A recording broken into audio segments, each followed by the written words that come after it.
It's time for your assignment, and you're going to be working on a project that's very similar to the one that I made in the lesson. You'll be making a style frame for an ad for a company called Corensol, and they are a shaving cream manufacturer. So let's take a look at the files that you're going to get in your resources. They're all right here on my desktop, and we'll just start with this one. Just like I had, you're going to get a hand-sketched style frame layout from our creative director, and he's the one who's kind of envisioning what this whole layout should look like, and we've got some rough placement sketches here on this page. So make sure you go through all of this and pay attention to all of the little directions in here, and remember that these boxes here with the squiggly lines, those are 3 lines of text. We can see that note right here. And these boxes with X's are just representing placeholders. Remember, those aren't actually supposed to be boxes with crossed out X's in them. It looks like we're going to have a text logo and a shaving cream can. So if we take a look at our other files here, we have a CorensolLogo.ai, which is an Illustrator file. And if I open that up, we can take a look at what that looks like. And then the shaving cream can right here, which is this Corensol can, and you'll notice that is a .png file, which, if you remember, supports transparency. So if I preview that, this is what the shaving cream render looks like, and the edges are already cut out, so you can just place that into your Photoshop document. No need to cut anything out with the pen tool or anything else. And then inside of Illustrator, here's the Corensol logo. This is an Illustrator file. There is transparency behind it. It's a little bit hard to see because it is a white logo, but you can bring that type of file into Photoshop, an Illustrator file, just like any other image. So I'm just going to create a new document really quick to show you. We'll do the Web Large format, and then if you come up to File, Place Embedded, you can grab that Illustrator file, click on Place, and then this is going to ask you if you want to open it as a smart object. Just click OK, and here we go. It's right inside my Photoshop document. So I can scale this up or down however I want. Since it is vector, it's going to be able to scale infinitely. And if I turn off my artboard's transparency, we can see that entire logo as a whole there. Actually, if I make it black, it'll be even easier to see. So there you go. That's the logo. And then take a look at this section of your style frame guide right here. Looks like we need a bald man's head, and there's a note to play with the placement. So you're going to have a little bit of freedom of how you want to place that in that area of the frame. We do have some stock photos of a very handsome stock photography model, and there are lots of options to pick from. So you're going to have the choice of which photo you want to use whichever one you think works best for the ad. But one thing I do want to point out is that you pay attention to how much of the model should be showing up inside of the layout. You see that our creative director kind of just roughly sketched in a person's head, but you don't really see any of the head, the neck or shoulders or anything like that. So there's more to these photos than you're necessarily going to use. So I'd strongly recommend that you kind of set up the placement of the photo you want to use first and then mask it out so that you don't do any extra work. You don't need to do all these little details around his shoulders on the shirt here if you're not going to show any of the shirt. So just don't do more work than you need to. That's all I'll say about that. All right, finally, what you're going to have is this PDF that is a brief and brand guide for the actual company of Corensol. So this is just going to give you a little bit of an overview of what the company is, what some of their values are, and then this little section right here is the brand identity.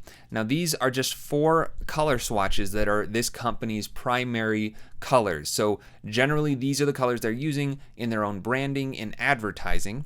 It doesn't mean that you have to only use these 4 colors, but be aware. I think there were some notes in your style frame layout about the colors. So like right here, dark purple background, that is referring to this dark purple right here.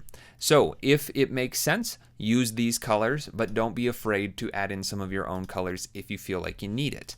This line right here is very important, so I want to point it out. It's saying that all display copy should be set in Korolev compressed heavy. Now, display copy is just a design term for text, any of the text that you see in the frame. So all of your text should be set in Korolev compressed heavy, which is available on Typekit. So you're going to need to go get that font before you type anything out. You've got your deliverables and requirements, and under that we see that our tagline, Corensol's tagline is be bold, be beautiful, be bald. So that's where you're going to need to see that text on 3 separate lines and using that font of Korolev. So that's where that's going to go. And then we have some additional information. Make sure that you're working at 1920 by 1080. Follow the guide from your creative director for the design layout, and then you get to choose which photo you think works best from those stock photos of our stock photography model. A couple more things. You can actually bring in this PDF into Photoshop just like we did with the Illustrator file. So if I jump back into Photoshop, I can come up to File, Place Embedded, and then find that PDF. Again, click OK, and then scale this up a little bit maybe. Press the check mark to commit those transform controls, and now I have those colors directly in my document. So I can use something like the eyedropper here and just click on any one of these colors to load it into my foreground color. So that way I can know that I'm using exactly that brand's colors. And lastly, we have one more note that I want to point out in this style frame guide. Right here, these lines, it says to do hand sketched glow.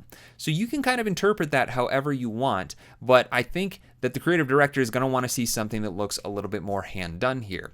Now, this is a case where you'd probably want to use a Photoshop brush. And if you don't have a graphics tablet, that's fine. You can still do this with the mouse. Just take some time to play around with the different brushes that you have options to use, and see what works well with the mouse. And remember, you can get a lot more versatile and dynamic brushes if you go up to the brushes panel. So select your brush tool, come up to this little drop down arrow, settings, and then say get more brushes. And that'll take you to the Kyle T. Webster brush libraries, and you can download any of those for free and install them by, after you download them, come to this same menu and go down to import brushes and navigate to those downloads.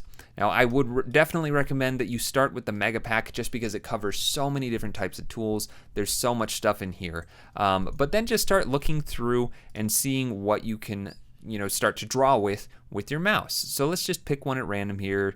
I don't know, something really gritty. This one looks fun. And I'll make a new layer and start drawing on that. So there we go. We've got some textured edges, but remember that you can turn down the flow and then it's going to look a little bit different. Now, this particular example isn't looking that great. It's looking just a little bit more transparent. It's kind of cloudy. So maybe that's not what you want to use. But if we scroll through here, maybe instead of the ink box, I'll go into the drawing box and we'll find something else like this one right here. So that one's got some pretty dark texture. If I turn the flow down, then it's going to have a lot less, and I can, kind of add in some layering here if I go over and over again. So just play around with all of those different brushes and see what you can come up with and see if any of them lend themselves to this particular design. I'm going to clear this all out real quick and just draw a couple more lines, and then let's say that I drew this, but now I'm not happy with that color. What if I wanted to do the green color instead of this purple?